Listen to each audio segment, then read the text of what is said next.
कह रहे हैं कि साहब ये एक आपको सर्किट दिख रहा है, कहीं बहुत सही बात है। ए पॉइंट पे कह रहे हैं कि यहाँ पे 0 वोल्ट है, हमने कहा बहुत अच्छी बात है, कहीं यहाँ का वोल्टेज बताइए बी पॉइंट का। आपने कहा अच्छा भाई साहब, आपने कहा यार सवाल में R1 R2 दिया नहीं है तो कैसे हल होगा, यहाँ एग्जैक्ट उत्तर दिया, इसका मतलब इसका रेलिवेंस नहीं है। बस इतना ही है। इस पॉइंट को देखो बेटा, 2 एम्पियर करंट यहाँ जा रही है, एक यहाँ से आई तो इसका मतलब है 1 एम्पियर की इधर से आई होगी, तभी तो 1 एम्पियर और ये 1 एम्पियर मिलकर 2 हुआ, यहाँ पहुंचे। यहाँ से भी देखिए 2 एम्पियर की यूज आ रही थी, क्लोज सर्किट इधर, 1 एम्पियर की इधर चली गई तो 1 एम्पियर की इधर आ रही है, वही घूमती 1 एम्पियर इधर आई, एक ये 2 हो गए। यानी इनकी हमको कोई जरूरत नहीं है क्योंकि वोल्टेज हमको ओपन सर्किट में मिल जाता है। तो अगर हमको इतना ही चीज ध्यान में रख लें, ये देख लें, ये देख लें और ये देख लें, तो मेरा सवाल हल हो जाएगा।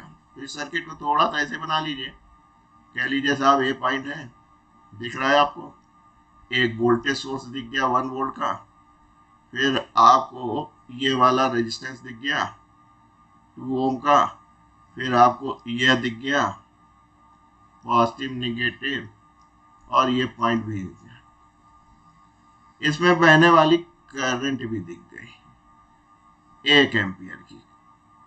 बस अब आपने कहा कि भाई साहब हमको यहाँ का वोल्टेज मालूम है, कोई बात नहीं, हमको ये वाला चाहिए, तो आपसे कहा किरचॉफ में है तो लगा लो किरचॉफ। किरचॉफ के लिए आपने कहा कि भाई साहब वहां 0 है तो निगेटिव बना लेते हैं, और ये एक वोल्टेज सोर्स की तरह काम कर देगा, ए ओ बी पॉइंट, क्योंकि आप वोल्टेज बना रहे हैं, जब वोल्टेज बना रहे हैं तो वोल्टेज सोर्स होगा तभी तो वोल्टेज निकलेगा।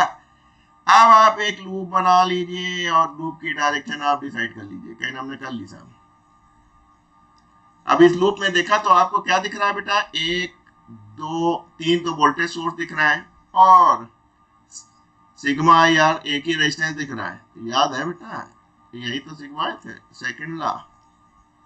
तो यहाँ देखिए लूप की डायरेक्शन में, सोती सर की जय हो, लूप की डायरेक्शन में करंट बह रही है तो आई आर इतना हो गया, बाकी खत्म। यहाँ देखिए लूप कहाँ से चल रही है, निगेटिव से पॉजिटिव, पॉजिटिव हो गई। यहाँ देखिए लूप किस से आ रही है, पॉजिटिव से निगेटिव, तो निगेटिव हो गई। यहाँ देखिए लूप निगेटिव से पॉजिटिव जा रही है तो ये क्या हो जाएगा, पॉजिटिव हो जाएगा। तो आपने कहा 2 बराबर 1, ये बेटा पोटेंशियल डिफरेंस है, और पोटेंशियल डिफरेंस कहाँ से होता है, ज्यादा से कम होता है। पोटेंशियल डिफरेंस ज्यादा से कम होता है, भैया यहाँ ज्यादा होगा तभी तो यहाँ 0 है।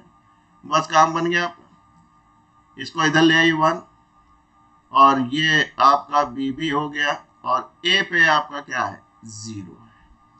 तो यानी कि potential at B point is equal to 1, और प्लस माइनस दोनों है तो आपका कौन सा आया, 1 प्लस का आया, यानी 4th is the correct option.